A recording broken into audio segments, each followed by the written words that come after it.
That translates to your first EP. About heartbreak. Bruised Peach. Yep. Yeah, so Bruised Peach was your first yeah. body of work that you completed, actually can right? present to the world. Yeah, that I actually talk to me more about it. So I started in Westchester in a studio apartment about as big as this room.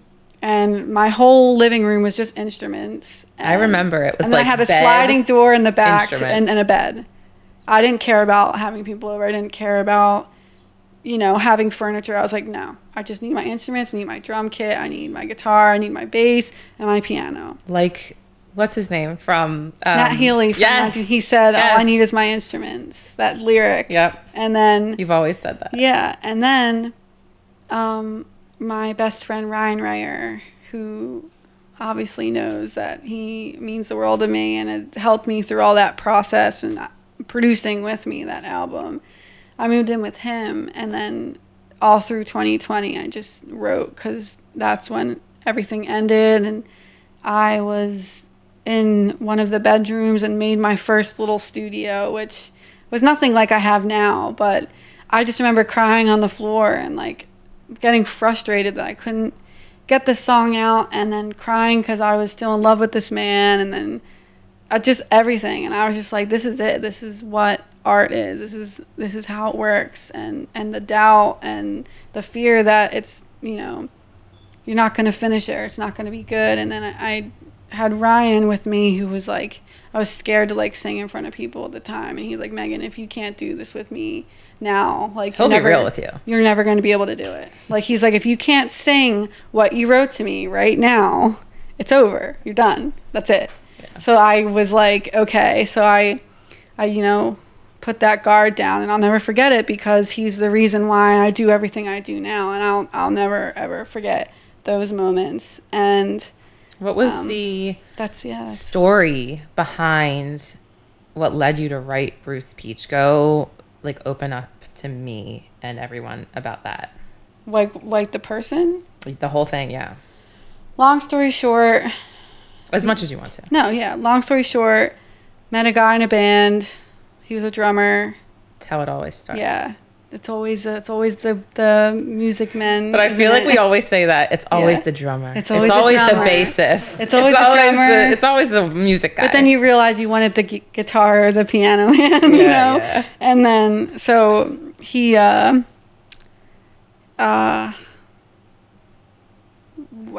was almost a year, and we went to a show in Brooklyn, and it was in July.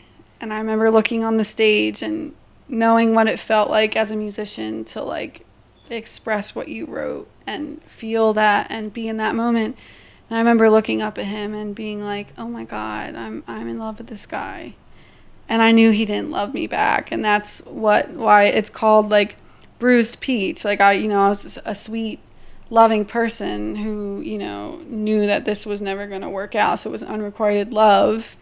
And I told him, and he literally ran for the hills. Like, I was like, I'm in love with you. And like, I think his response was, I can't contribute. Did you write? And I was like, oh, okay. So then I was like, all right, let me get rid of this pain and write. And I was like, because it was like, I learned to love myself in that process too, which was beautiful. Like, I didn't need him to love me because I love me. And for me to leave and then write about that, I was choosing self-love the whole time. But, it was hard, and it was a process and healing. And that whole time I was writing this thing, like that lyric when I'm like, I can't be friends with you. I support you, but I love me more. Do you find that you wrote the album because you had something to say to him, or do you think it was more of a therapy for yourself?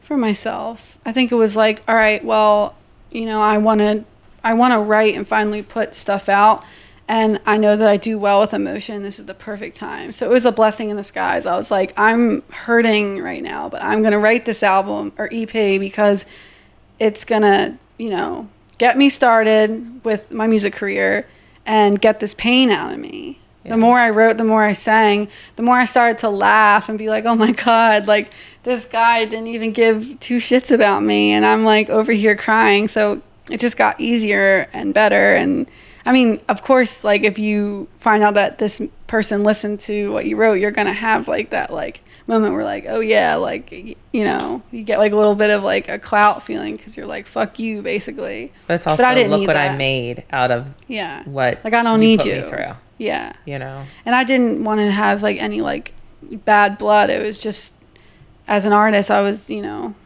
writing what I needed to get out. And I know other people need to like know that they're not alone and with things like that, because being told you're not, you know, someone's not in love with you is like one of the worst things you can hear. Like, yeah.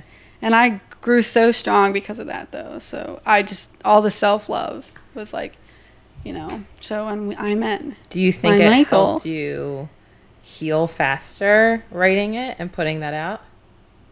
No. Mm-mm. I was like stuck in it for a while because I was writing it. Although I was like laughing and like things were okay, it kept bringing me back to him. So when I finally put it out, it was like I kind of like put it to bed. When it was like I had a moment where I just like laid there and I was like, holy shit. Like that was, I felt like that's